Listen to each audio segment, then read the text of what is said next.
Good evening. बैठिए बैठिए।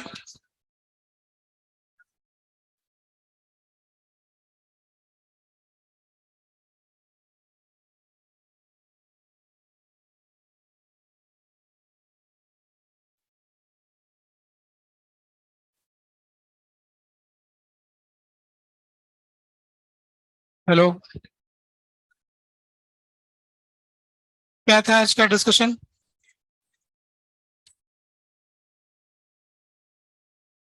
DPP number A17।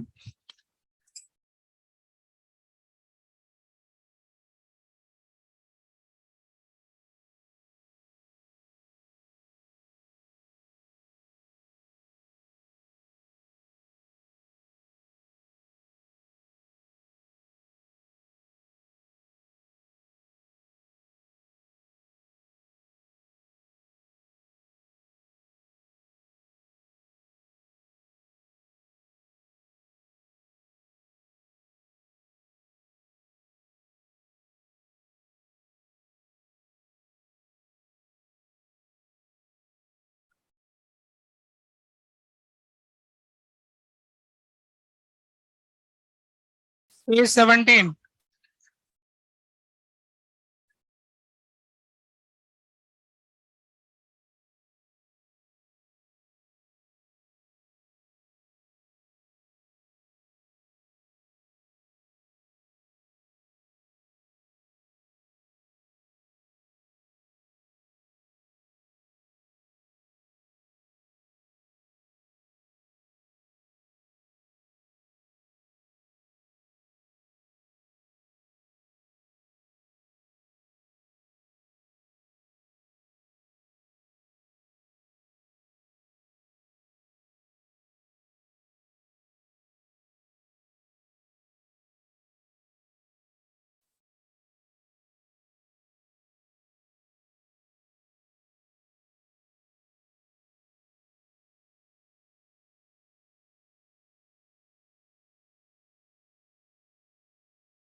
Answer मिल गए सबको?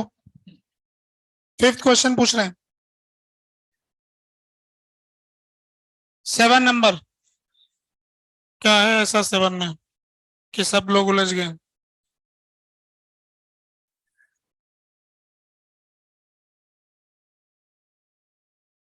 देखिए 7वां सवाल।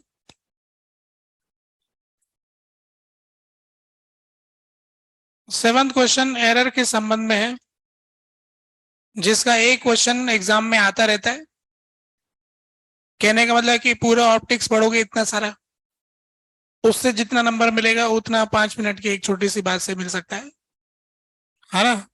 पर बहुत से लोग सीरियस नहीं होते इन चीजों में, इनको छोड़ देते हैं, नेग्लेक्ट कर देते हैं। तो इसमें एक इंपॉर्टेंट बात हम बता रहे हैं, वो क्या है देखो। कोई भी एरर किसी में भी मेजर की जा सकती है, उसके लिए सबसे पहले फॉर्मूला लिखना होगा। क्वेश्चन में फॉर्मूला खुद से ही दे रखा है, ठीक है। फॉर्मूला दे रखा है V बराबर 2F into L2 minus L1।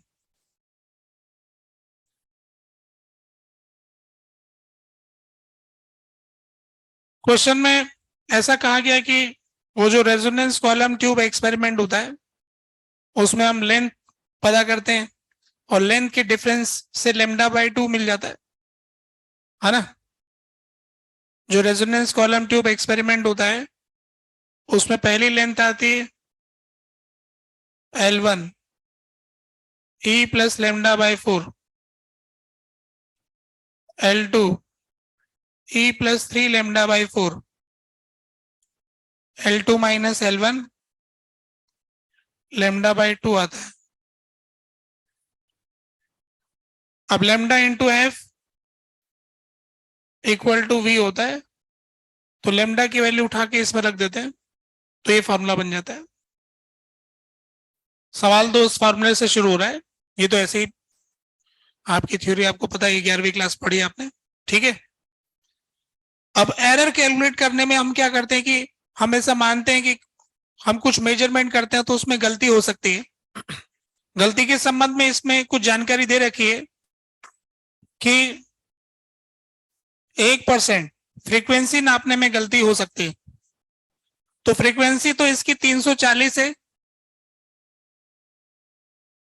पर change in frequency upon frequency into 100 बराबर 1%, ऐसा हमको दे रखा है। गलती प्लस की भी हो सकती है, माइनस की भी हो सकती है, इसलिए वो होता है +-1, कम भी नप सकती, ज्यादा भी नप सकती है। ये डेटा हमको गिवन है। साउंड की स्पीड हमें कैलकुलेट करनी, L1 L2 की वैल्यू दे रखी है। क्वेश्चन में हमें L1 दिया हुआ है 24.0 और L2 दिया हुआ है 74.0, ठीक है। फ्रीक्वेंसी की एरर तो खुद ही बोल दिया, अच्छा रहा बोल दिया उन्होंने, पर कभी कभी बोलते नहीं है, फिर हमें खुद लेना पड़ता है। तो जो लेंथ की एरर है DL1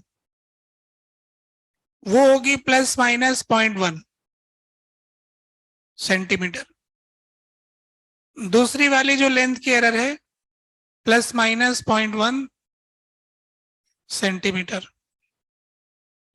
जब किसी मेजरमेंट में कोई एरर नहीं देते हैं तो उसका जो लीस्ट जो काउंट कह सकते हैं अपन, उसके बराबर उसकी एरर ले ली जाती है। तो उस नंबर को पढ़ने से पता लग रहा है 24.0 है तो 0.1 हो सकता है ना। एक डिजिट तक की एरर हो सकती है, इससे ज्यादा एरर नहीं होगी। तो जब हमें किसी क्वेश्चन में एरर के लिए डेटा दिया हो तो उसके बाद ये इसका मतलब निकाला जाए, ये एक स्टेटमेंट हो गया याद रखने के लिए, ठीक है। तो DF/F इंटू 100 तो 1 ±1 हो गया।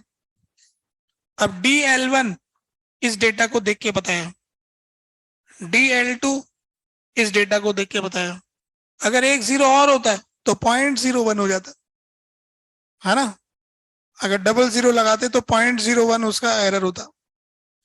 अब हमारे को तो मेजरमेंट करना है वेलोसिटी में कितना परसेंटेज एरर होगा।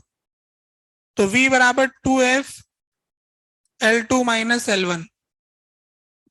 अब हम क्या करेंगे कि दोनों तरफ लॉग ले लेंगे, ln-V ln2 ln-F और ln L2 - L1 ऐसे तोड़ सकते हैं। डिफरेंशिएट करेंगे तो ये आ जाएगा dV/V, कांस्टेंट है इसलिए 0, DF/F और D of L2 - L1 upon L2 - L1, ऐसा आ गया। अब इसको 100 से गुणा कर देंगे तो ये भी पूरा 100 से गुणा हो जाएगा, ठीक है।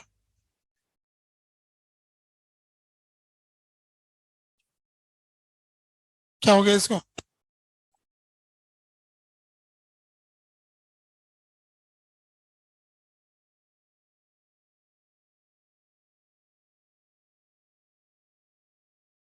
तो अभी इसमें है ना हिसाब किताब जो है जो हम करना चाहते हैं, तो ये 100 से इधर गुणा होने के बाद में ये तो हमें चाहिए। तो DF/F इसकी एरर तो हम 1% ले लेते हैं, DF/F इंटू 100। कोई कहेगा कि +-1 फिर प्लस। अब इसको लिखेंगे तो DL2, तो DL2 कितना आ गया, DL2 ये रहा +-0.1, ठीक है। फिर -DL2 +-0.1 divided by L2 - L1 L2 minus L1 50 आ जाएगा इंटू 100। ठीक है, अब हमारे को इससे परसेंटेज एरर मिलेगा साउंड की वेलोसिटी के अंदर। जब अपन आंसर रिपोर्ट करते हैं तो हम क्या करते हैं कि वो सारी संभावनाएं मानते हैं जो बड़ा हो जाए, है ना। गलतियां जुड़ जाती हैं, कभी कभी कभी कभी घट जाती है ना। गलत विचार से भी लोगों के आंसर सही आ जाते हैं। पहले ऐसा सोचा फिर ऐसा सोचा और गलती से सही हो गया। अभी जैसे अपन को इसमें से हम ऐसा गलती मानेंगे जिसमें कि इसमें प्लस वाली गलती कर दी 1, इसमें प्लस वाली कर दी 0.1, इसमें माइनस वाली कर दी तो प्लस 0.1 डिवाइडेड बाय 50 इंटू 100 तो 0.2 इंटू 2 0.4। तो ये सबसे बड़ी गलती होगी 1.4%। तो हम हमेशा नेगेटिव विचार रखेंगे कि गलतियां जुड़ ही जाएंगी, कुल मिला के घाटा ही होगा। तो अगर हम उसके हिसाब से हिसाब लगाएंगे तो फायदे में रहेंगे, हम सच्चे होंगे। अगर हमने अपने एग्जाम में 5 क्वेश्चन गलत होने की संभावना लग रही है, कोई सही भी हो सकता है, तो हम बोलेंगे हमारे तो 5 गलत मान लो आप, फिर जोड़ो हमारे नंबर। उसके बाद हम जो बोलेंगे हमारे नंबर सही है, उससे थोड़े से ज्यादा ही आएंगे, है ना, एक्यूरेट होंगे हम। तो क्योंकि रैंडम एरर है, ये किधर भी हो सकती है, प्लस की भी हो सकती है, माइनस की भी हो सकती है। तो एरर का साइन वो चुनो जिससे एरर ज्यादा आ जाए। ठीक है, तो ऐसे एरर के बहुत सारे सवाल आ चुके हैं। लगभग यूं मान लो कि एग्जाम में एक सवाल आ ही जाता है अक्सर, है ना। कुछ पूछना चाहते हो?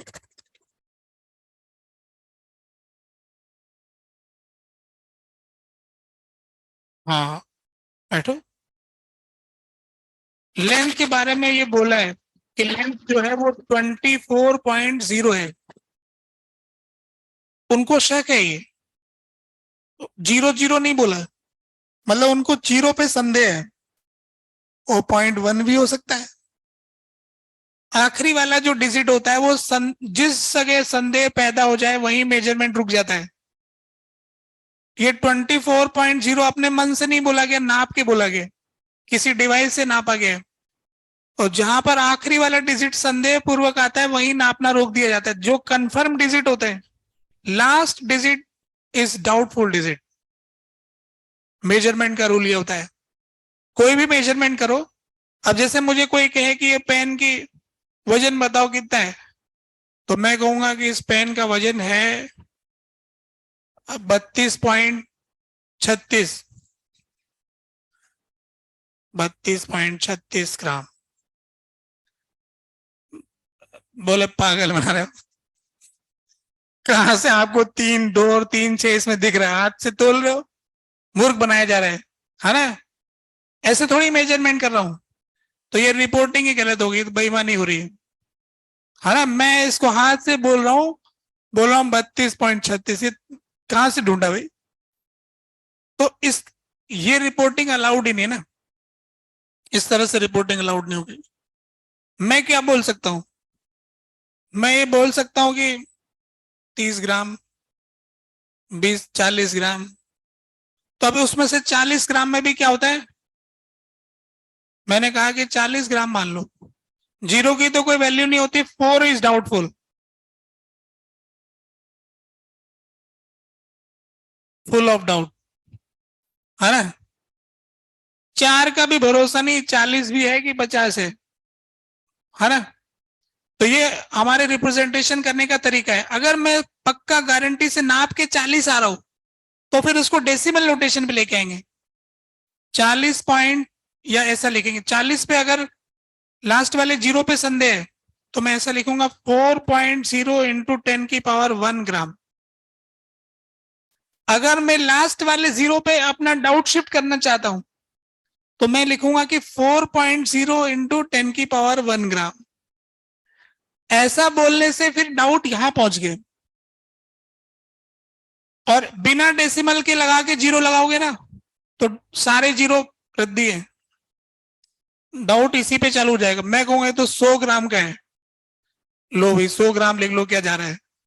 तो ये जीरो तो काम के नहीं, 101 पे डाउट है, बोले 200 ग्राम भी हो सकता है ना।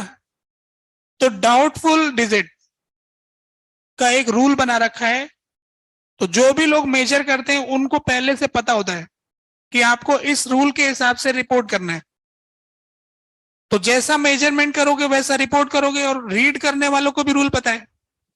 तो जिसने 4.0 इंटू 10⁻1 ग्राम लिख के भेजा है, तो जो पढ़ने वाला वो समझ जाएगा कि हो सकता है कि 4.1 हो, उसके डिवाइस में इतना अच्छा नहीं नप पा रहा है, तो ऐसा माना जाता है। ठीक है। तो किसी भी मेजरमेंट में जब इस तरह से नोटेशन दिया जाता है तो ये डाउटफुल डिजिट काउंट होता है, और इसमें जो इसका लीस्ट काउंट है उतनी एरर मान ली जाती है। ठीक है, बोलो।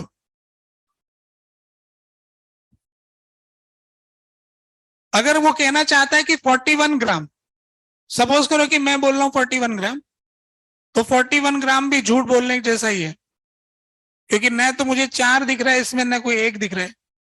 मैं तो मन से 4 और 1 अपनी मर्जी से बोल रहा हूं, तो ये तो गलत फॉल्स रिप्रेजेंटेशन हो गया।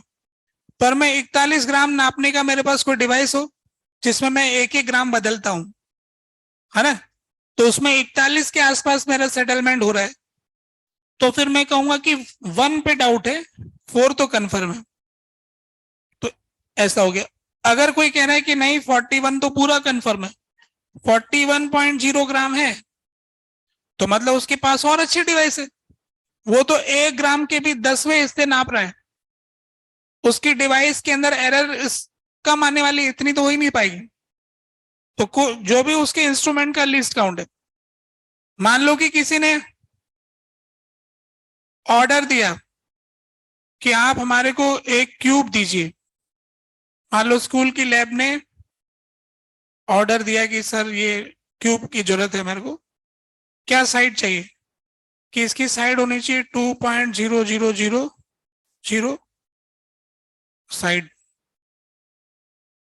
ऐसी साइड वाला क्यूब बना के दीजिए। किसी लेबोरेटरी को ऑर्डर दे दिया, ऑर्डर दे दिया तो उन्होंने 10 लाख रुपए मांग लिए। आपने क्यूब मांगा था 2.0000, इतने जीरो, तो हमारे को उसको बनाते वक्त एक ऐसे डिवाइस की जरूरत पड़ेगी जो कि इस डिजिट पे जाकर के सही हिसाब लगाता हो, और फिर उसमें से कुछ भी, कि हमने तो 25 क्यूब तो फेंक दिए क्योंकि वो 2.000 वाले उससे सेटल नहीं हो रहे थे। फिर जिस ब्रश से उसको काटा जा रहा था उस ब्रश के जो उससे गड़बड़ हो रही है, वो और अच्छा टूल चाहिए। ऐसे कुल मिला के टोटल खर्चा 10 लाख का है। ये आपका क्यूब रखिए 2 सेंटीमीटर जो भी साइड है। तो ये जो डिवाइस है उसकी एक्यूरेसी के हिसाब से कॉस्ट आती है मेजरमेंट में। 1 डेसिमल 1 जीरो ऐसे नहीं बढ़ जाता है, उसके लिए टेक्नोलॉजी लानी पड़ती है, उसका खर्चा लगता है, कॉस्ट आ जाती है अपने आप ही। क्यूब का खर्चा ऐसा आ ही जाएगा, स्कूल की लिस्ट में लग जाएगा 10 लाख का, है ना। तो एरर के क्वेश्चन के संबंध में मैंने 2 बातें बताई। एक तो कि ऐसे लॉग लेके डिफरेंशिएट कर दो, स्मॉल चेंजेस परसेंटेज एरर में निकाल सकते हो। दूसरा कि एरर प्लस माइनस की होती है, ऐसा वाला सेलेक्ट करो जिससे कि ऐड हो जाए। ठीक है। एक और बात कह रहा हूं बस, वो ये है कि अगर 2 जगह DL1 आ गया, एक जगह यहां आ गया एक जगह दूसरी जगह आ गया, यहां से किस्मत से एक ही जगह है DL1, पूरे एक्सप्रेशन में कहीं 2 जगह नहीं है।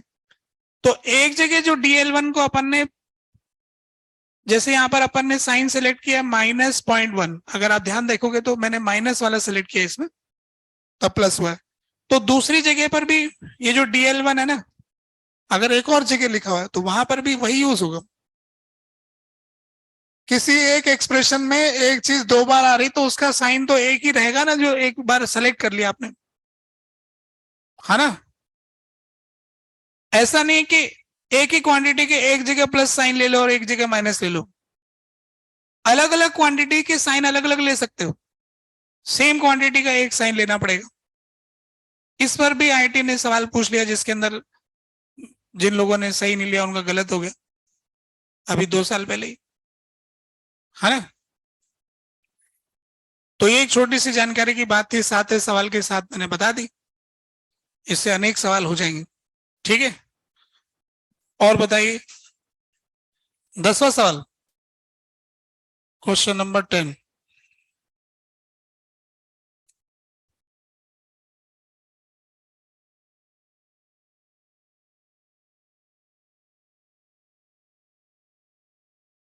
क्वेश्चन नंबर 10 में दे रखा है कि 2 पॉइंट चार्ज 2Q और Q रखे हुए हैं कुछ डिस्टेंस पर, और if a charge Q is moved towards the right, then electric field at a point on line AB and equidistant from both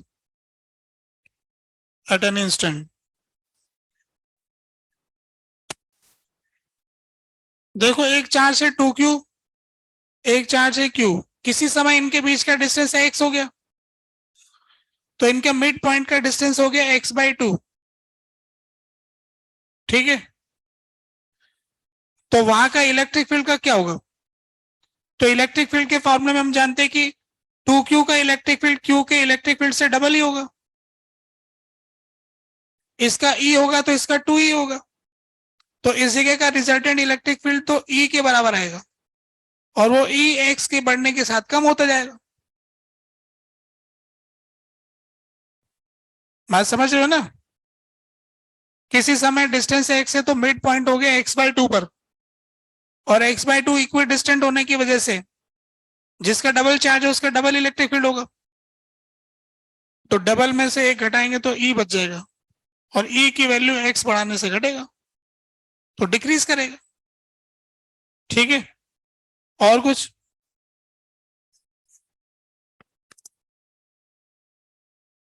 question number 9, हाँ एरर वाला सवाल है ना, ऐसे ही कर लेना जैसा अभी बताया ना, कर लेंगे ना, डिफरेंशिएट कर आ जाएगी। और कुछ? हो गया। अब दूसरा क्या था? HCV के क्वेश्चन, कितने क्वेश्चन किए? 10 क्वेश्चन कर लिए, हो गए 10 के 10, कोई दिक्कत नहीं है, अच्छी बात है। फिर भी रह गया कुछ है। 27 का C,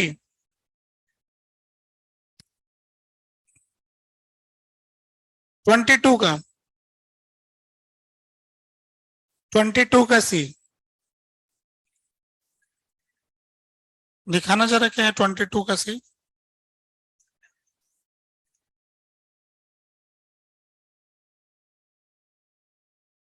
The tension in the string,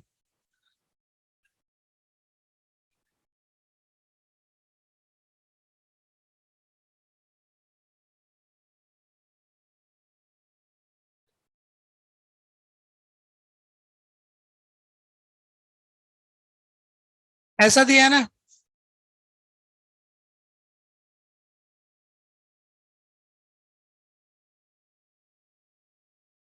अब इसकी लेंथ कितनी दे रखी धागे की? 50 सेंटीमीटर, ये 50 सेंटीमीटर, ये कितना आएगा? 2.5।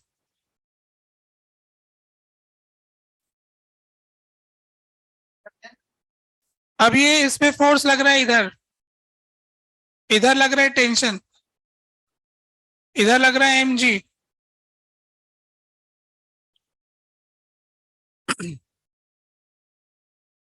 और इसका एक्सेलरेशन इसके परपेंडिकुलर होगा, इस तरफ जो भी एक्सेलरेशन होगा वो तो टेंशन के परपेंडिकुलर होगा, तो टेंशन जो है वो इन दोनों का जो नेट आएगा उसके बराबर होगा, तो ये वाला एंगल थीटा माने हम, तो ये वाला एंगल थीटा हो गया, तो T is equal to F sine theta plus m g cos theta. ठीक है, थीटा बहुत छोटा हो रहा है, हो रहा है ना थीटा छोटा, छोटा हो रहा है तो एम जी हो गया तो, और ये एफ थीटा हो जाएगा, और एफ की वैल्यू निकालना जानते हो डिस्टेंस के टर्म्स में, आ जाएगा। ठीक है, और कुछ हो गया ना सब, इसको रखो। 29 में कुछ रह गया।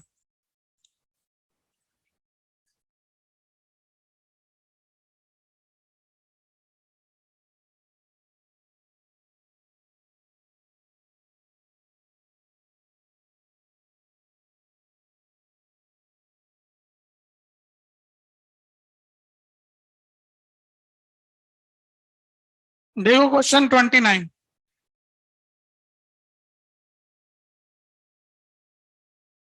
देखो चार्ज पार्टिकल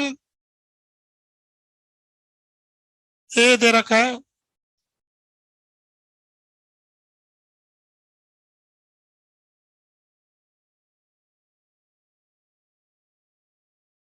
फ्रिक्शन वाला जो सवाल है,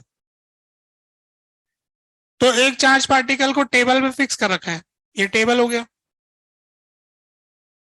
इस टेबल के ऊपर एक चार्ज पार्टिकल को फिक्स किया हुआ है, यहां पे फिक्स कर दिया क्यू। दूसरे चार्ज पार्टिकल को हमने रखा है, coefficient of friction with table and second charge is this, the range in which second में लाई। तो अब दूसरा चार्ज पार्टिकल मान लिया स्मॉल क्यू है, यहां से डिस्टेंस आर हो गया, तो उस पर लगने वाला फोर्स इधर और फ्रिक्शन इधर, तो K Q Q upon are square is equal to friction, friction is less than equal to mu M G, तो K Q Q upon are square is less than mu M G. तब R पे condition आ गई कि R should be greater than K Q Q upon mu M G, M G का root इससे बड़ा होना चाहिए, इक्वल टू भी चल जाएगा, इससे आ जाएगा। ठीक है, ज्यादा पास रखेंगे तो फोर्स ज्यादा लगेगा। और कुछ, बस ये रखो।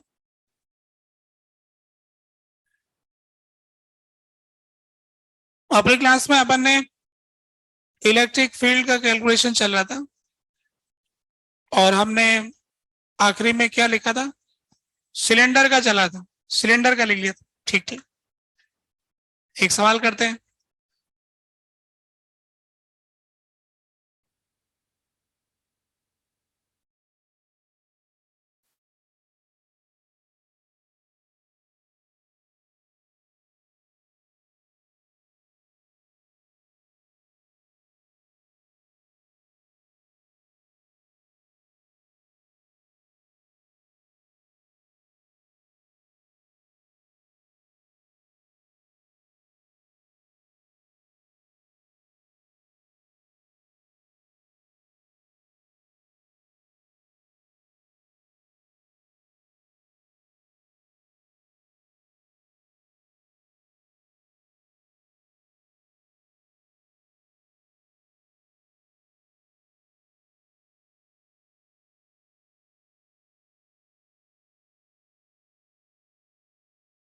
ये ऐसे इन्फिनिटी तक जा रहा है,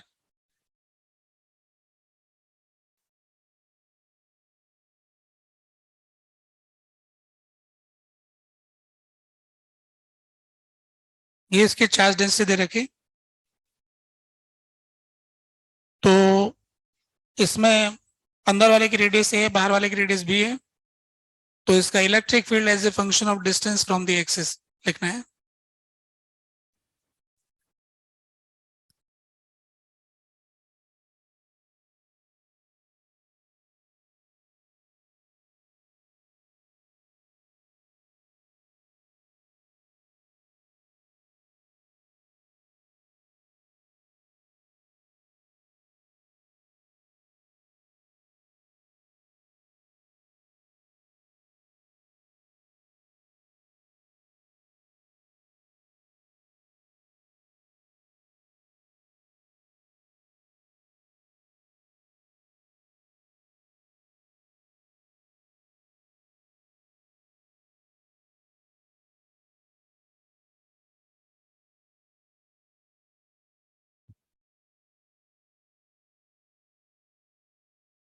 हम्म।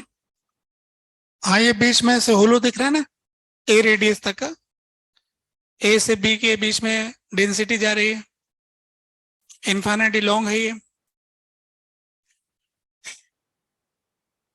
थिक सिलेंडर है होलो, होलो भी है और कुछ थिकनेस भी है। बहुत ही सीधा सा सवाल है। अच्छा, क्लास में ध्यान देने वाला विद्यार्थी तो क्वेश्चन लिखते आंसर लिख देगा फटाफट 2 मिनट के अंदर ही। 2 मिनट भी ज्यादा टाइम है। लिख दिया ना आंसर?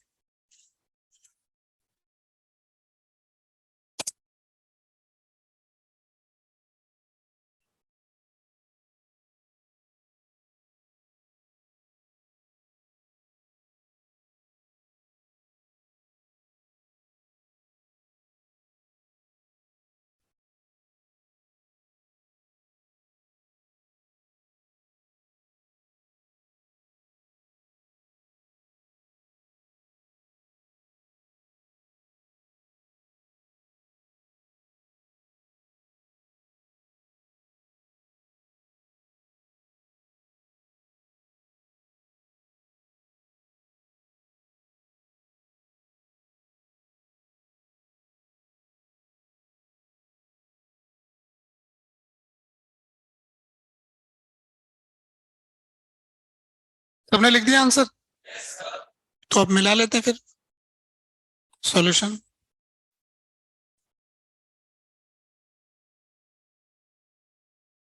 ए की वैल्यू 0 होगी for R less than A, पहला तो ये हो गया। दूसरा, 2 के lambda in by R for R A से बी तक, लेमडा इन की वैल्यू निकाल देते हैं। इसके लिए हम एक आर रेडियस यहाँ पर बनाते हैं।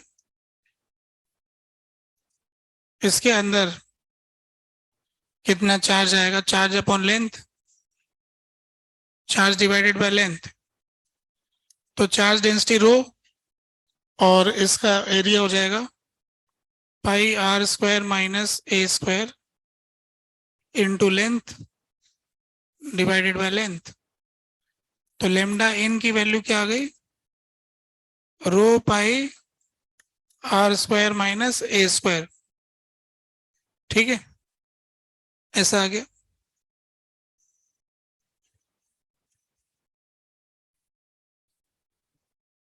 ये यहाँ सब्स्टिट्यूट कर सकता हूँ अगर और अच्छा आप आंसर चाहते हो।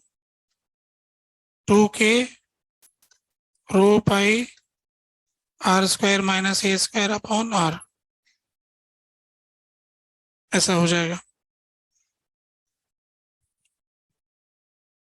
ठीक है, अब बाहर वाले पॉइंट के लिए लिखना है, तो उसमें फिर ए से इस आर की जगह बी आ जाएगा।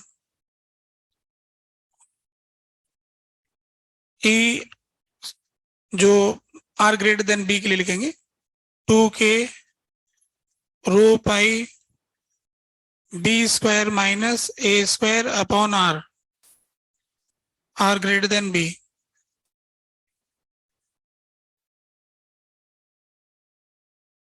इक्वल टू ए, इसमें ले लो भले, है ना? ऐसा आ जाएगा।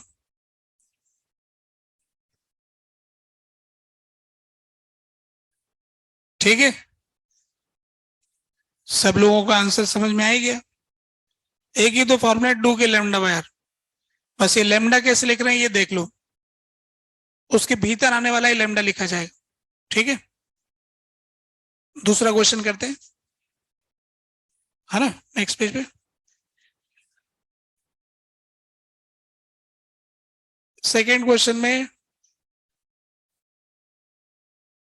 ये इन्फिनिटी लॉन्ग सिलेंडर, इसमें एक केविटी है,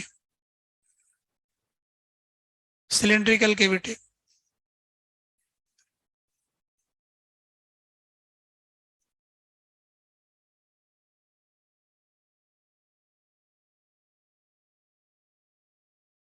ये केविटी भी इंफिनिटी तक जाती है,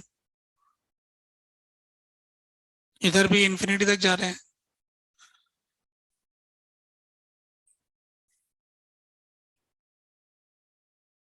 इसके सेंटर को C1 बोल लेते हैं, इसके सेंटर को C2 बोल देते हैं।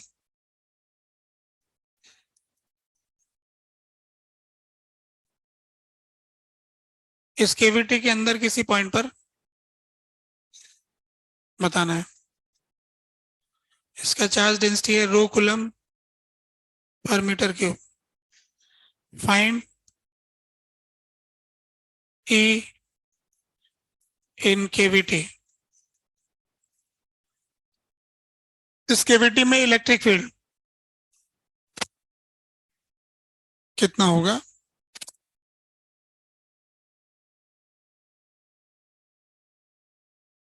सिलेंडर में सिलेंड्रिकल केविटी है,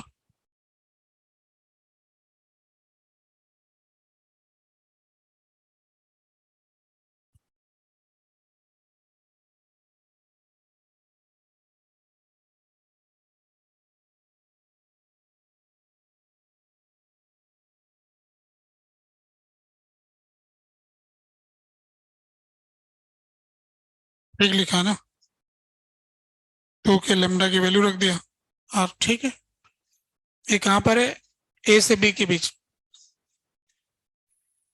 ये केविटी भी ऐसे इंफिनिटी तक जाती है ना?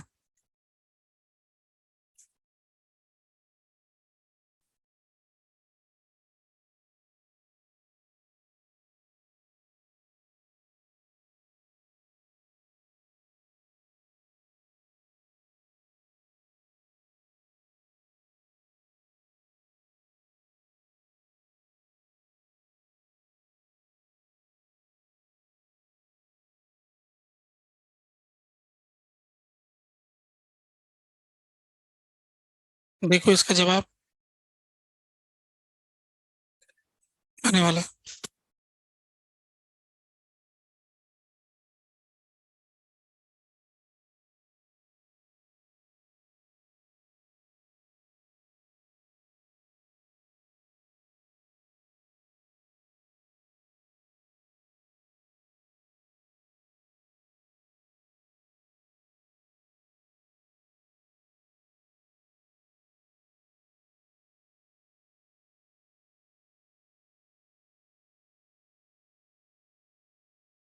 आगे आंसर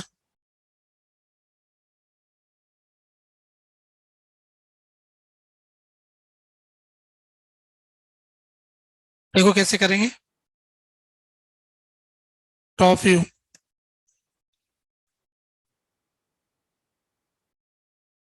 इसको हम ऊपर से देखते हैं।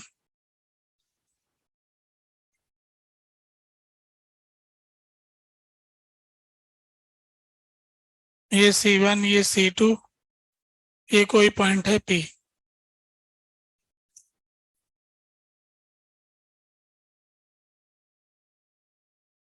तो हम ये कहेंगे कि ये इक्विवेलेंट है इसके।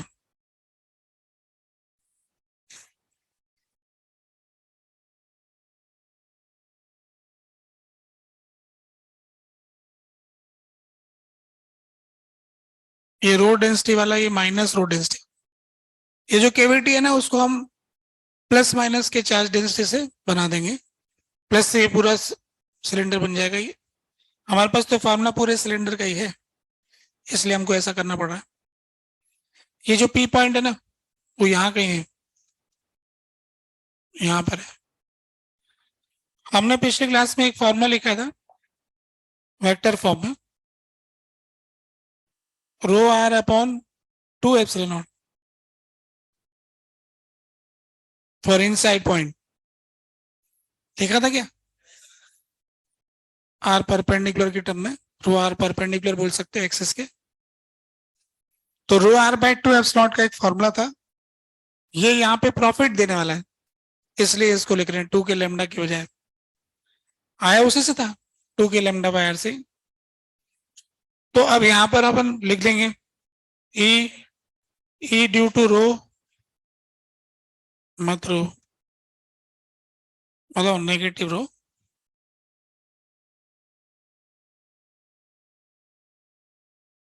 तो ये रो इंटू C1P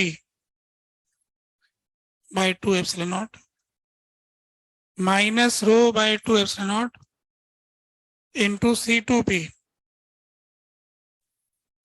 इसको सॉल्व करेंगे तो rho by 2 epsilon naught C1 C2 vector आ जाए। ठीक है, दोनों के सेंटर को ज्वाइन करने वाली लाइन के लॉन्ग।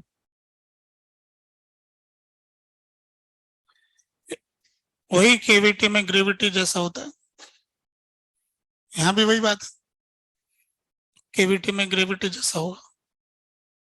यूनिफॉर्म इलेक्ट्रिक फील्ड होगा, चार्ज पार्टिकल रखोगे तो कांस्टेंट एक्सेलरेशन से जाएगा, जैसे ग्रेविटी में कांस्टेंट एक्सेलरेशन से मास गिरता है। ठीक है, अगर किसी और पॉइंट पे पूछा होता, यहां पर P1, P1 पे लिखना जरा, क्या लिखते हो?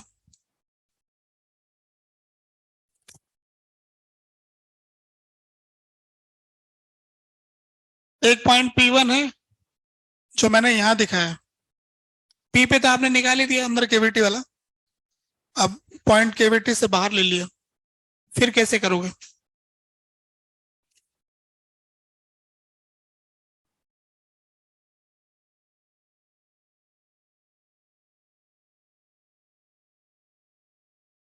बड़ा आसान से है वैसे तो।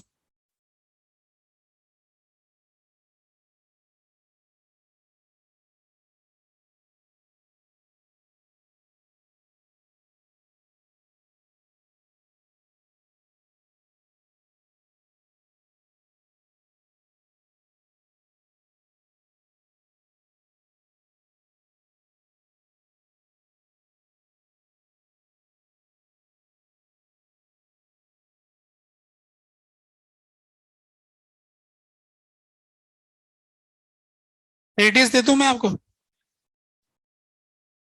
एक का रेडियस ए ले लो, एक का रेडियस बी ले लो, इसका रेडियस बी मान लो और इसका रेडियस ए ले लो।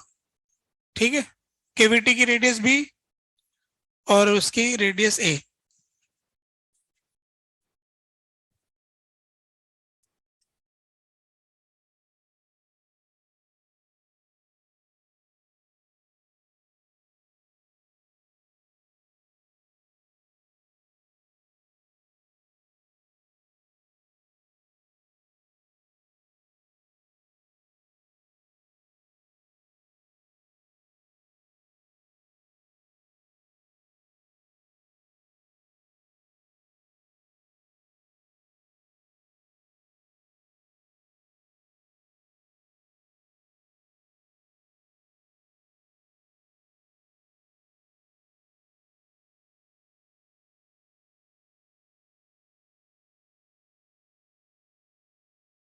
हो गया, मिलाते हैं।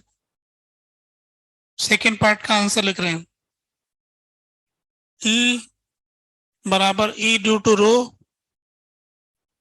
और E ड्यू टू माइनस रो।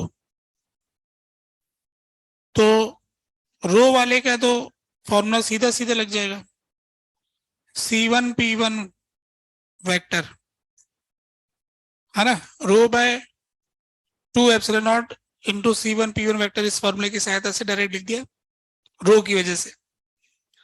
अब जो माइनस रो वाला है तो उसका तो 2 के लेमडा लिखना पड़ेगा। अब लेमडा लिखने के लिए minus rho pi b square, ये आएगा minus rho pi b square, ये उसका लेमडा हो गया, 2 के lambda upon distance C2P1, C2P1 square, C2P1 vector, है ना, नीचे स्क्वायर कर दिया और ऊपर वेक्टर ले लिया यूनिट वेक्टर की बजाय। हो गया, इतना छोटा सा काम था ये, है ना। इसके आगे बढ़ते हैं, अगला सवाल करते हैं।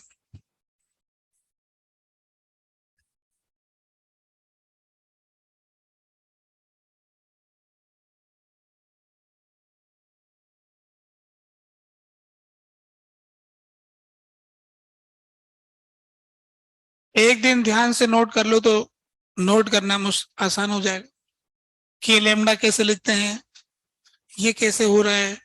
ध्यानपूर्वक एक दिन समझ लो तो अगले दिन फटाफट यूज होता है वो। आगे बढ़ रहे हैं। Question number 3।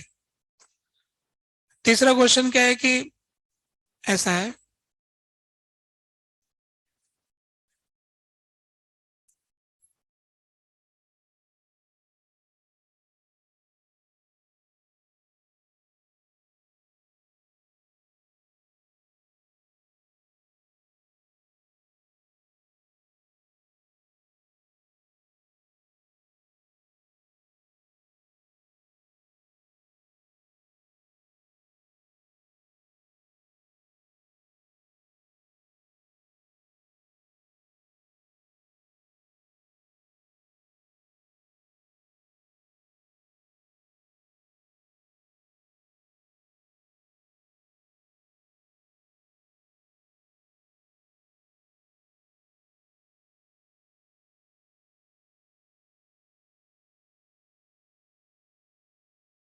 ये ऐसे इन्फिनिटी तक जा रहा है,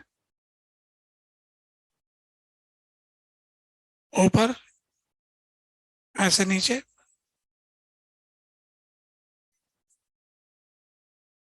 ये एक सिलेंडर का टुकड़ा है, पोर्शन ऑफ सिलेंडर। ठीक है, ये होलो सिलेंडर ही दिख रहा है, इसका रेडियस आर।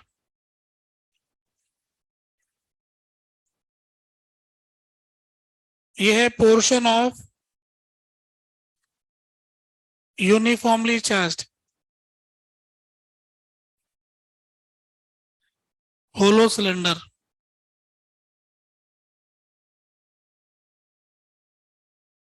तो आपसे ये पूछा है फाइंड इलेक्ट्रिक फील्ड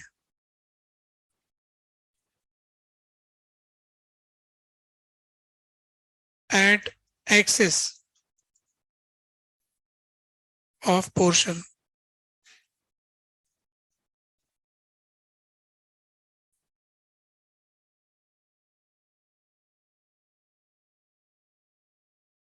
ये जो पोर्शन ऑफ सिलेंडर है जो कि थीटा एंगल सबटेंड करता है, जो कि आर रेडियस वाला है, उसकी वजह से एक्सिस के किसी पॉइंट पर कितना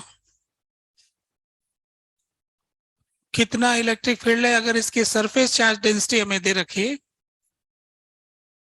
sigma coulomb per metre square. आगे आंसर।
हो गया।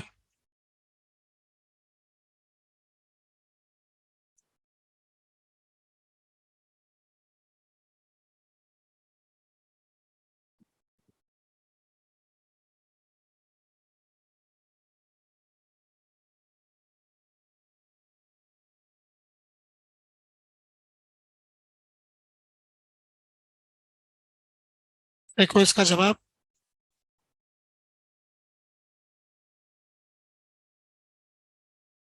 हम देखेंगे टॉप व्यू। क्वेश्चन तो डराने के लिए पूछा जाता है, 3D डायग्राम बना के सॉल्व करने जाते तो 2D में चले जाते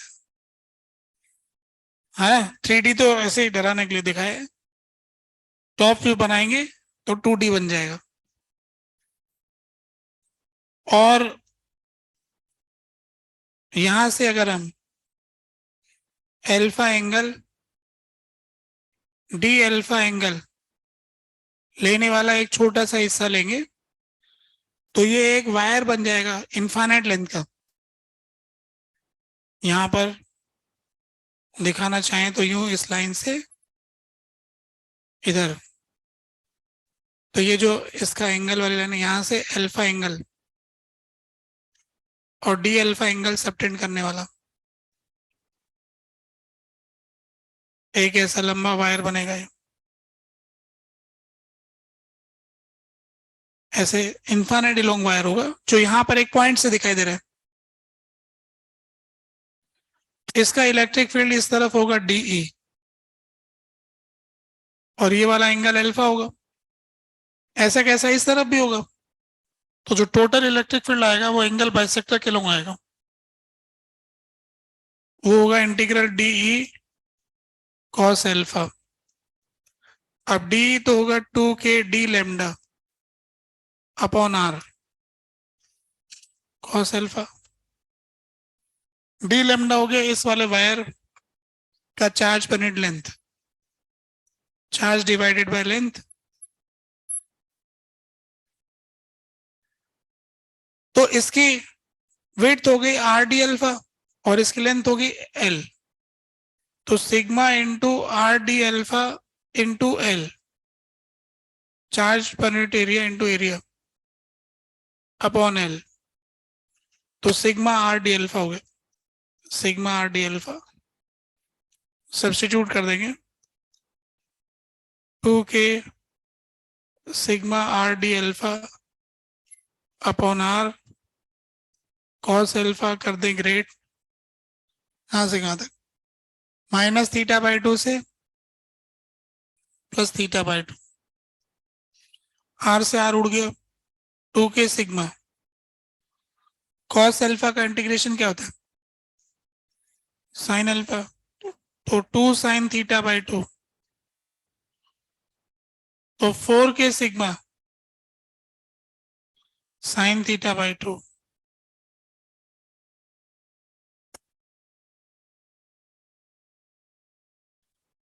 ठीक है, 4k sigma sign theta by 2। कुछ कहना चाहते हैं? डी लेमडा लिखा है चार्ज अपॉन लेंथ, चार्ज होता है चार्ज पर नेट एरिया इंटू एरिया। तो ये जो पतली सी स्ट्रिप ली है इसकी लंबाई है एल और इसकी सरफेस की लेंथ है आर डी अल्फा, तो एरिया हो गया are d alpha into L, तो चार्ज पर नेट एरिया इंटू एरिया, ये हो गया charge divided by length, charge per unit length, ये आ गया। तो इसका वैल्यू पुट कर दिया यहाँ पर डी लेमडा की जगह। नहीं बस यही कितना अच्छा है। हाँ लिख देते ना। अच्छा इसको मैं एक और तरीके से रिजल्ट लिख रहा हूं, आंसर। इसका आंसर है 2k lambda by R sine theta by 2 upon theta by 2, 2k lambda by r sin theta by 2 upon theta by 2 where lambda is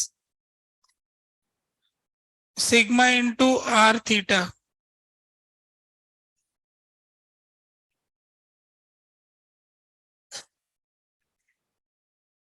इसका जो लेंथ, ये सरफेस एरिया कितना है, इसकी लेंथ है आर थीटा और उस तरफ L, R theta into L divided by L, तो आर थीटा हो गया इसका लेमडा, सिग्मा आर थीटा।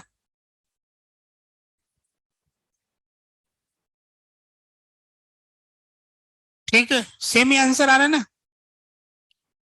इसको रख के देख लो ऊपर। आर थीटा से आर थीटा कट के 2 ऊपर चला गया, तो 4 के सिग्मा साइन थीटा बाई 2 वही आ गया ना। सिलेंडर के पोर्शन की वजह से एक्सिस के ऊपर ये जो इलेक्ट्रिक फील्ड आएगा उसकी डायरेक्शन होगी अलोंग एंगल बाइसेक्टर। ये जो एंगल बाइसेक्टर होगा उसके अलोंग होगी डायरेक्शन इसकी, इस तरफ। इसका जो एंगल बाइसेक्टर है इस तरफ आएगी, मतलब एंगल बाइसेक्टर के अलोंग।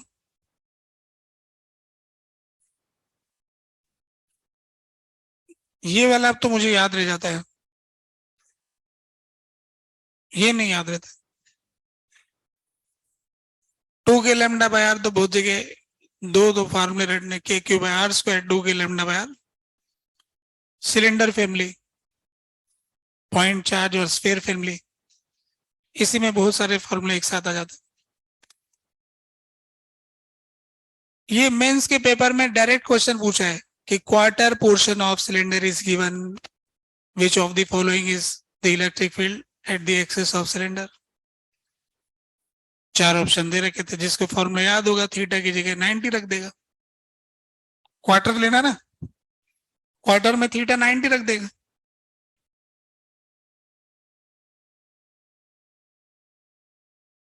अब ये वाला फॉर्मूला लग जाएगा, उस सिग्मा दे रखा होगा। ठीक है, ये हो गया। और दूसरा सवाल करते हैं, फोर्थ क्वेश्चन।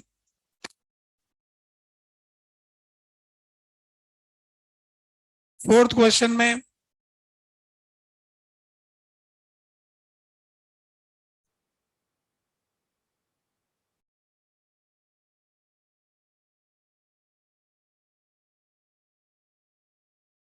ये एक पतली पट्टी दे रखी है,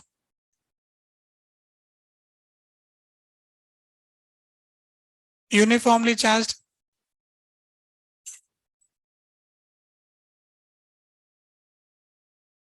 इसका वेट हमको दिया है डब्ल्यू,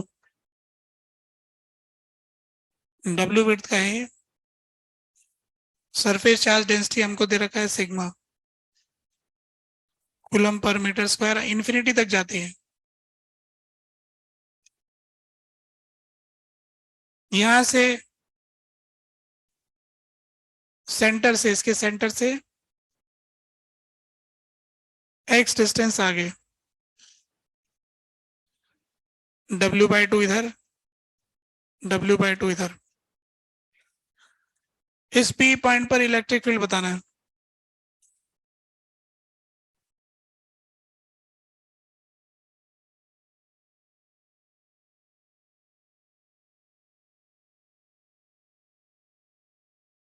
ये क्या चीज है? मफलर होता है ना, लंबा मफलर है, मफलर मफलर से पहनते हैं। तो ये लंबा,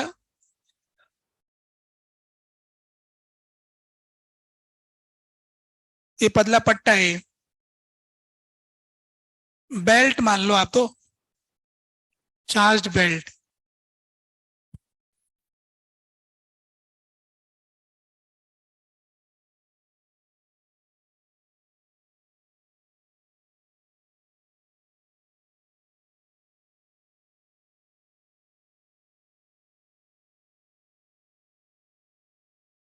ये बोर्ड के प्लेन में रखा है, पॉइंट भी बोर्ड के प्लेन में है, सामने सामने देखिए तो रहा है, ऐसे रखा हुआ है।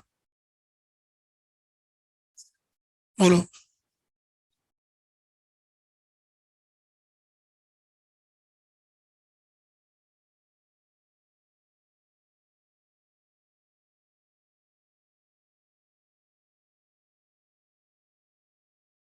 रिंग का फॉर्मूला तुम जानती हो क्या, एक्सिस के ऊपर ऐसे पोर्शन का, वही एज्यूम करेंगे जिसका फॉर्मूला पता है ना।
आगे आंसर, छोटा सा सवाल एक लाइन में होने वाला। देखिए जरा,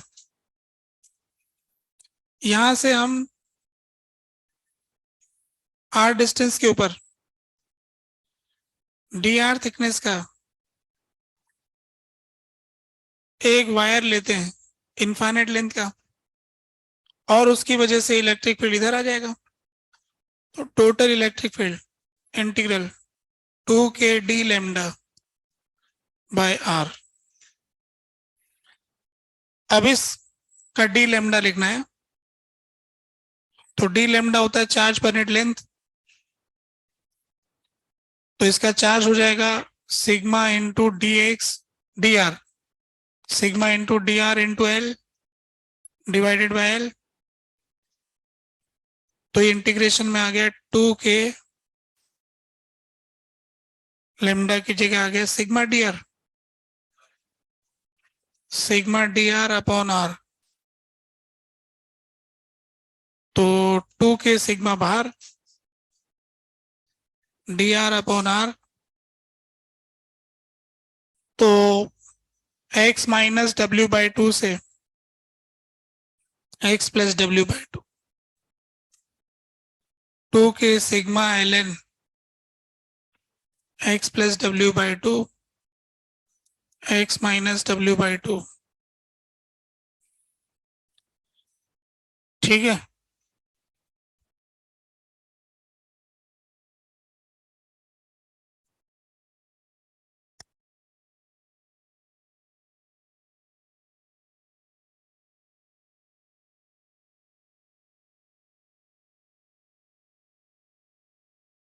आया था क्या आंसर? कितना सीधा था ये, है ना?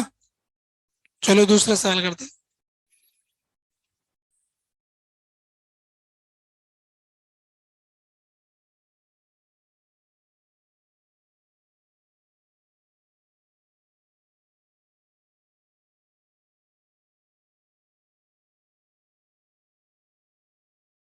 ठीक है, अच्छा देखो, इधर पूछते तो कुछ और बात होती, है ना? इधर पूछा तो ये हो गया।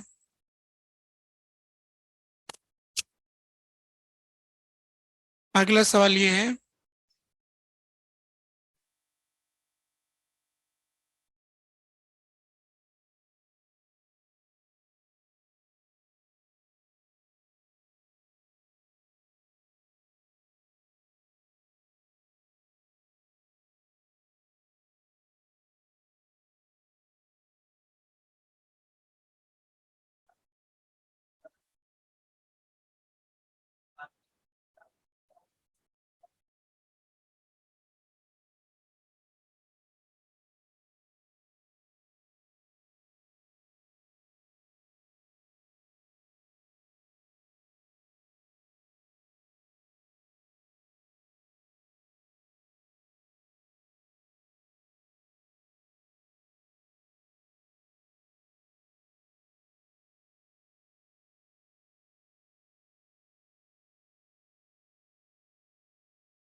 Portion of ring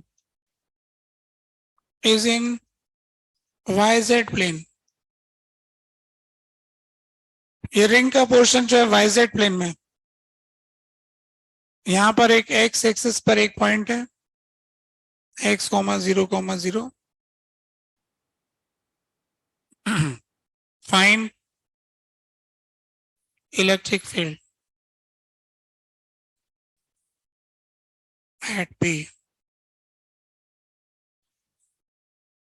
charge per unit length आपको दिया हुआ है, एक रिंग नहीं, रिंग का पोर्शन है, और उसकी एक्सिस के ऊपर एक पॉइंट है।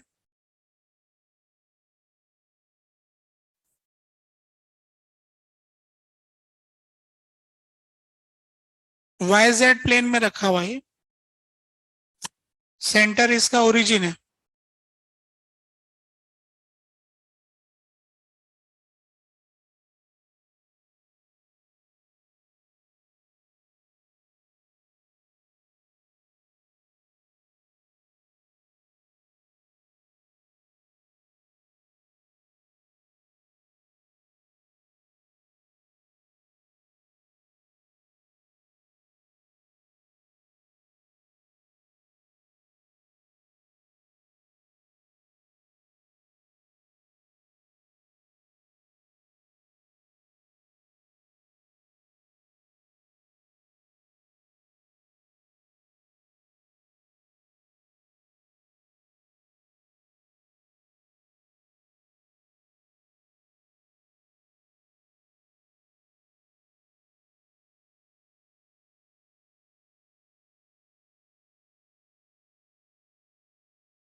कुछ समझ में आ रहा है कैसे करेंगे? कोई दिक्कत आ रहा है?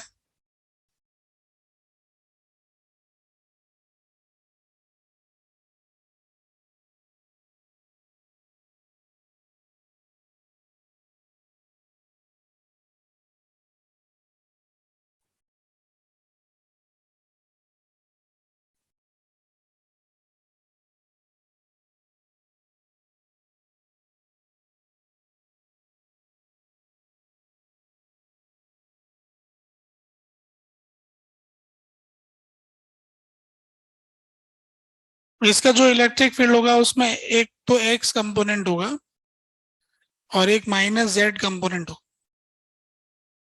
वाई कंपोनेंट तो इसमें नहीं होगा, मानते हो क्या? तो इसका वाई कंपोनेंट तो जीरो हो गया, है ना? और एक्स कंपोनेंट तो आप लोग लिख ही सकते हो क्योंकि आपको पूरी रिंग का पता है ना? एक्स कंपोनेंट तो आप पूरी रिंग का जानते हो, तो रिंग के पोर्शन का भी लिख सकते हो, है ना? एक्स कंपोनेंट आप डायरेक्टली लिख सकते हो, वाई कंपोनेंट आप डायरेक्टली लिख सकते हो। ये सिर्फ जेड कंपोनेंट है जिसकी वजह से हमें इंटीग्रेट करना हो, है ना? अब देखो इस तरह की क्वेश्चन में दिक्कत कुछ आ रही होगी। क्या दिक्कत आ रही है? अगर दिक्कत पहचान जाओगे तो हो जाएगा। क्या प्रॉब्लम आ रही है बताओ? अच्छा, एलिमेंट भी आप सबको पता है? कहो कि पता है कि नहीं, बोलो। सबको पता है ना कि रिंग के पोर्शन में क्या एलिमेंट लेते हैं? क्या लेते हैं भाई? कोई एंगल अल्फा ले लेते हैं, फिर डी अल्फा ले लेते हैं। हर कोई जानता है, तो रेडी रेटाई बात है। रिंग में क्या होता है? Theta D theta. थीटा इन्होंने ले लिया तो अपन अल्फा ले लेंगे क्या, है ना? तो वो तो समस्या नहीं जो आप बोलना चाह रहे हो, और कुछ बोलो। एलिमेंट तो समझ में आ गया क्या लेना है।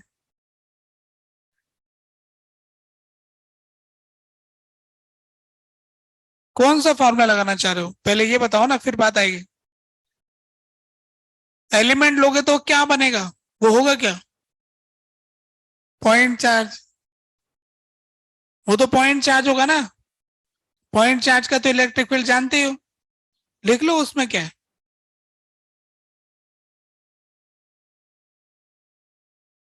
हम तो बस कॉपी करेंगे, आप करो फिर हम करेंगे। अल्फा और डी अल्फा।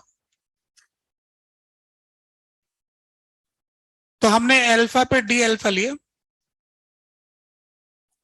ये अल्फा एंगल और फिर ये डी अल्फा। अब ये बताओ कि इस वाले जो चार्ज है इसके कोऑर्डिनेट्स के बारे में कुछ बता सकते हो क्या? एक्स कोऑर्डिनेट तो जीरो है, वाई कोऑर्डिनेट क्या है? R sine alpha. R sine alpha. और Z coordinate R cos alpha. अगर किसी भी पॉइंट चार्ज का इलेक्ट्रिक फील्ड लिखना हो तो उससे उसको ज्वाइन कीजिए। ये वाला वेक्टर चाहिए होता है ना उसके अंदर, तो ये तो आप लिख ही सकते हो। तो electric field vector total integral d vector. अब d vector k d q. D q हो जाएगा lambda into are d alpha. K d q upon, अब ये वाला फॉर्मूला लगा रहे हैं अपन, k q upon r cube into vector r. Point charge का इलेक्ट्रिक फील्ड का फॉर्मूला होता है ना, k q by r cube into vector r. तो वेक्टर आर तो ये हो गया, इसमें से उसको घटा लेंगे तो ये आ गया एक्स आई के माइनस आर साइन अल्फा जे के माइनस आर कॉस अल्फा के। अब इसका मैग्नीट्यूड तो ये हो जाएगा x square plus r square की पावर 3/2। हो गया, है ना? K q, k q upon into vector r, ये वाला वेक्टर आर है, दिस माइनस दैट है ना, ये करके लिख दिया। और इसका लेंथ आ जाएगा, इसका लेंथ एक्स स्क्वायर, ये एक्स लेंथ है, ये आर है, तो x square plus r square, ये लेंथ आ जाएगा। इसका मैग्नीट्यूड निकाल लो, आ जाएगा। फिर उसका पावर 3 करना है, तो रूट आएगा, तो रूट हटा के 3/2 लिख दिया। अपग्रेड कर देंगे, इंटीग्रेट, तो यहां से के लेमडा आर, जो जो कांस्टेंट उन सबको बाहर भेज दो। ये भी कांस्टेंट है क्या? ये कांस्टेंट है ना, सब कांस्टेंट है, इनसे डरना नहीं, इन ताकत से नहीं डरते, पावर से। किसी की कोई भी पावर आ जाए।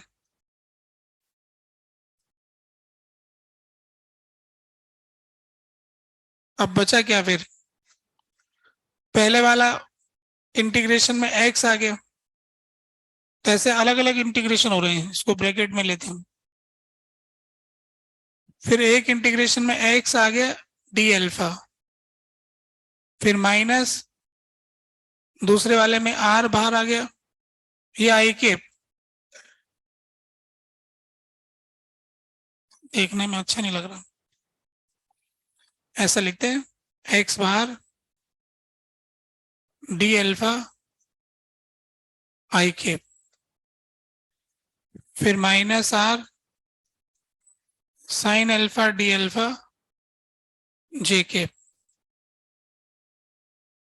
Minus R cos alpha d alpha के।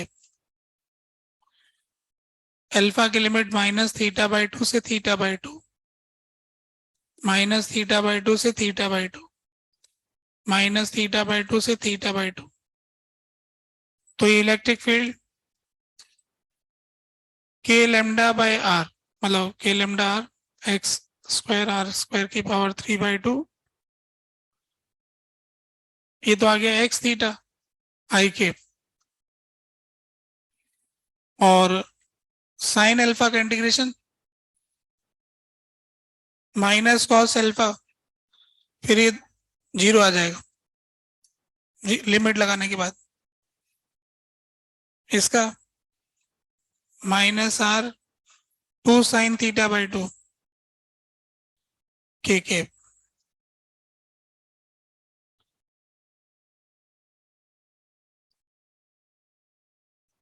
ठीक है, कहने का मतलब ये हुआ कि कभी कभी समस्या ये होती है कि ये एंगल वैंगल ढूंढना हमारे बस की बात नहीं होती, 3D में आ गया। तो इस सवाल की जो मेन समस्या है वो एंगल ढूंढ पाना था, फिर उसका किधर कंपोनेंट करेंगे, क्या करेंगे। तो फिर हमें क्या करना है कि वेक्टर फॉर्म में इंटीग्रेट करो, आई जे के वेक्टर में ही फॉर्मूला लगाओ, वो खुद ही हैंडल करेगा। तो रूल ये कि जब भी डायरेक्शन की समस्या आए तो वेक्टर का याद करना है कि वेक्टर लगाओ कुछ, उससे कुछ होगा, हम खुद डायरेक्शन नहीं हैंडल कर पाएंगे।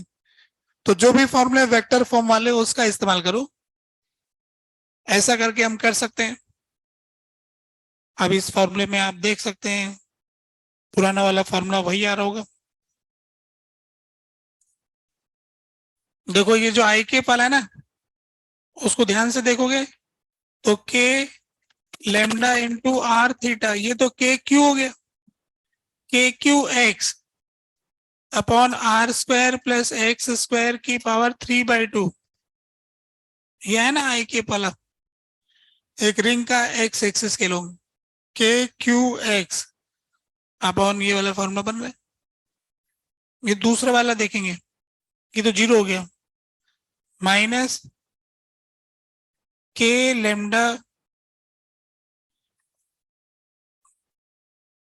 के लेमडा, है ना, इसमें अपनी तरफ से आर गुणा कर दिया, ये आर तो है ही, थीटा गुणा कर दिया,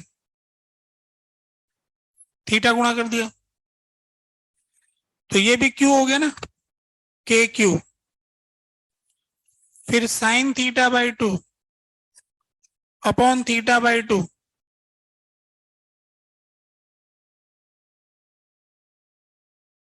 एक आर इसके बगल में और आएगा, r square plus x square की पावर 3/2 के क्यू, है ना, के क्यू। हाँ वो आर लिखना चाह रहा हूं, मैं लिख देता हूँ के।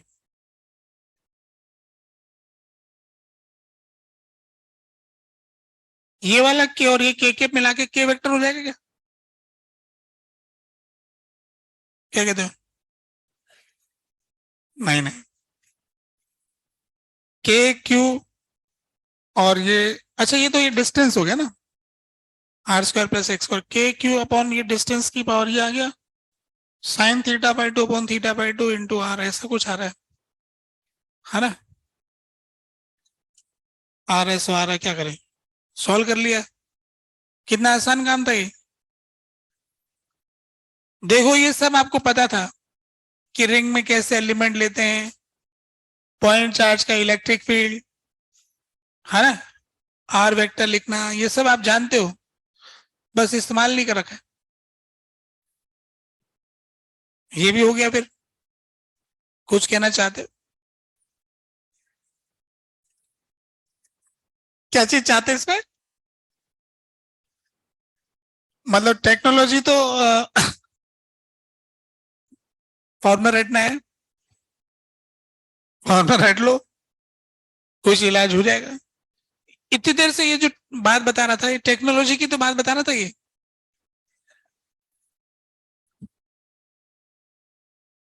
देखो, अगर तुम ये वेक्टर यूज नहीं करते तब तो फिर मामला बड़ा कठिन मामला था, क्योंकि ये रिंग रिंग ऐसे जा रही है और फिर वो पॉइंट ऐसे जा रहा है इधर यूं, फिर उसका कंपोनेंट 3 एक्सिस के अलोंग करना है, इधर उधर और फिर ऐसे नीचे जाएगा, वो तो तुम कर ही नहीं पाओगे। तो ये अपने आप हो रहा है, यही तो टेक्नोलॉजी। वेक्टर फॉर्म में लिख लेना। मतलब इस सवाल से जो देखो, अभी तक अपन ने काफी सवाल किए, इसमें इस टेक्नोलॉजी का यूज नहीं किया। टेक्नोलॉजी है कि वेक्टर फॉर्म में फॉर्मूला इस्तेमाल करना। हम बड़े फॉर्मूले तो वेक्टर फॉर्म में करते हैं, पर एलिमेंट में भी वेक्टर लगाना, ये इस सवाल की टेक्नोलॉजी है। मतलब इस सवाल को पूछने या बताने का मेरा मकसद क्या है, जो मैंने सोचा ये कि भाई एक ऐसा सवाल बताऊं जिसमें एलिमेंट में भी वेक्टर लगाना पड़ जाए, ये सिखाने के लिए मैंने ये एग्जाम्पल लिया है। अब आप लोगों ने क्या सीखा है ये मुझे नहीं मालूम, है ना, इससे डर सीखा है, कुछ और जानकारी बढ़ा ली, कुछ क्या किया मुझे नहीं मालूम।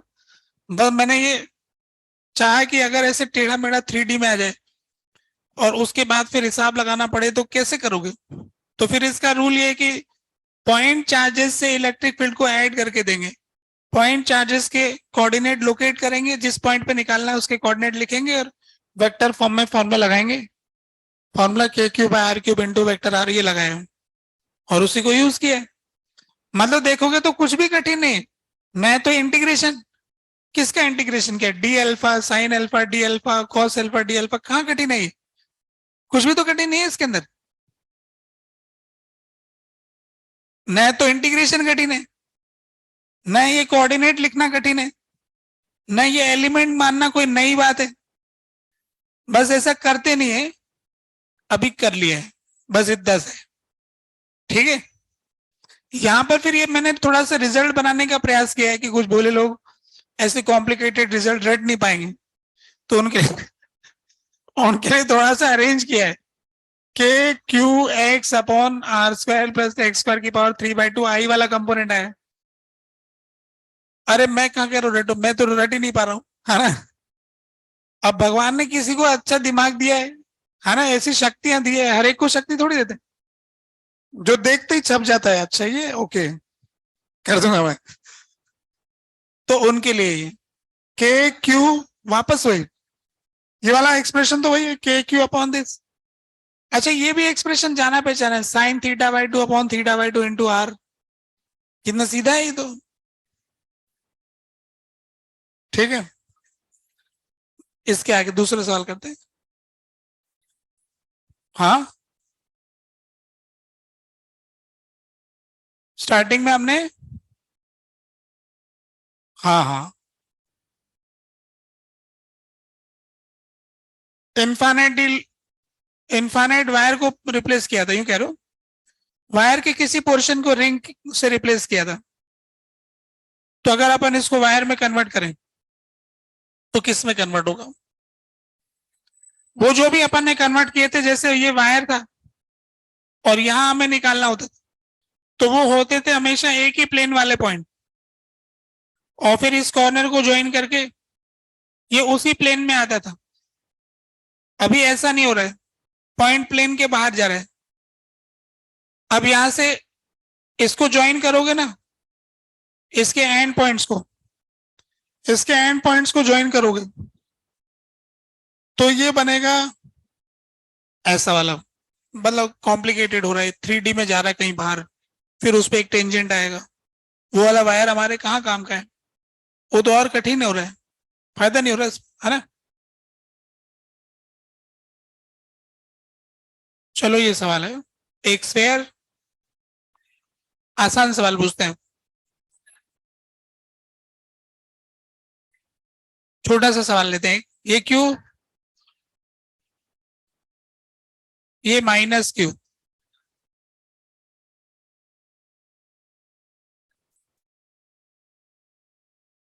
इसका रेडियस आर, इसका रेडियस भी आर, ये डिस्टेंस 2r।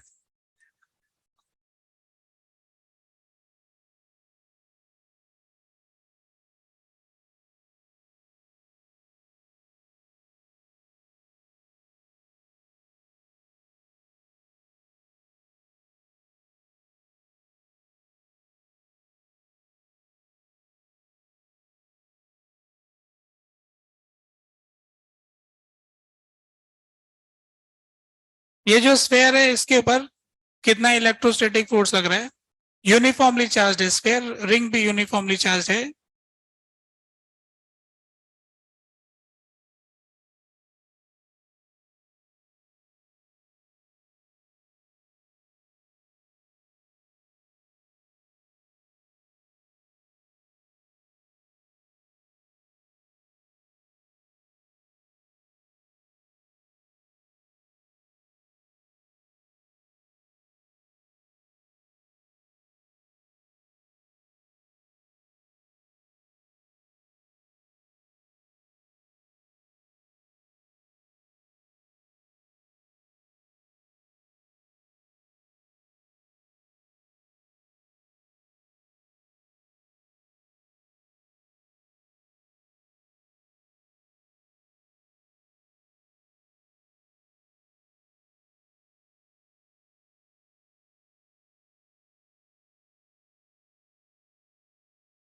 सही, सही।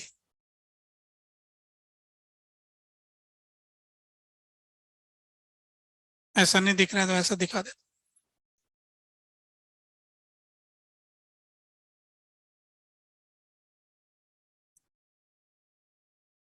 हो गया तो आ गया ना आंसर।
हो गया ना।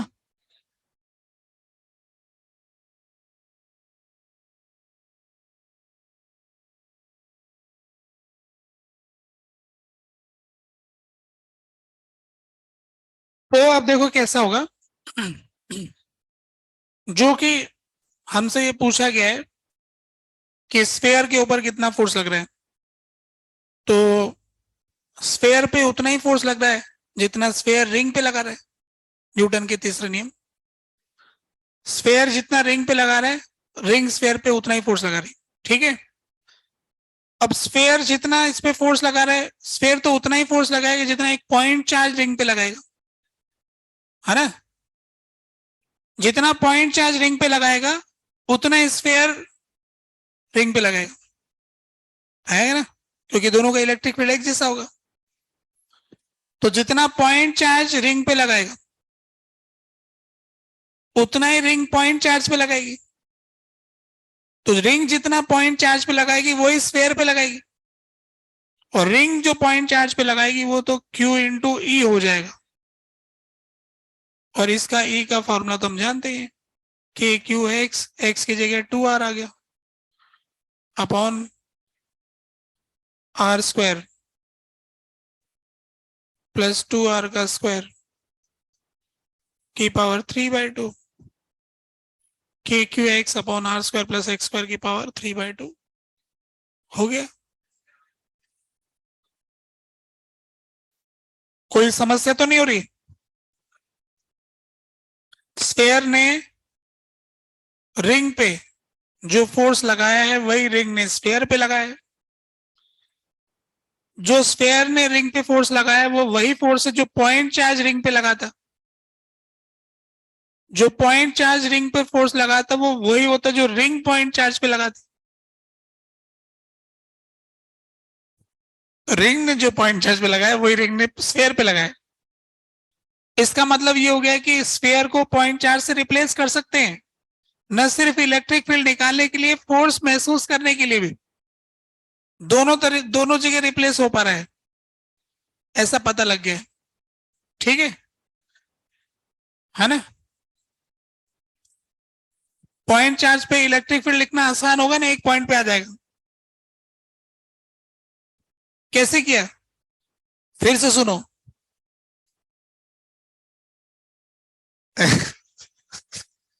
रिंग ने जो स्फेयर पे फोर्स लगाया है वो फोर्स वही होगा जो स्फेयर रिंग पे लगाएगा, ठीक है।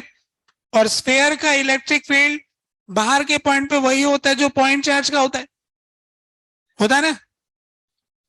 तो जो स्फेयर का इलेक्ट्रिक फील्ड है वही पॉइंट चार्ज का इलेक्ट्रिक फील्ड है। तो स्फेयर रिंग पे वही फोर्स लगाएगा जो पॉइंट चार्ज रिंग पे लगाएगा, और पॉइंट चार्ज रिंग पे वही फोर्स लगाएगा जो रिंग पॉइंट चार्ज पे लगाएगी। रिंग जो पॉइंट चार्ज पे लगाएगी वो वही फोर्स है जो रिंग स्फेयर पे लगाएगी। तो रिंग का पॉइंट चार्ज पे लगा लिया, तो आंसर आ गया। इलेक्ट्रिक फील्ड के बारे में इतनी बातें बहुत हो गई। अब इलेक्ट्रिक पोटेंशियल पढ़ेंगे अगली क्लास में, ठीक है। तो अब इसमें अब आप लोग क्या करोगे, एक डीबीपी कर लेंगे। एचसीवी में है कुछ सवाल और, फील्ड वाले, फील्ड कंप्लीट हो गए, फील्ड वाले सवाल और होंगे तो कर लो। पोटेंशियल आ गया होगा आगे।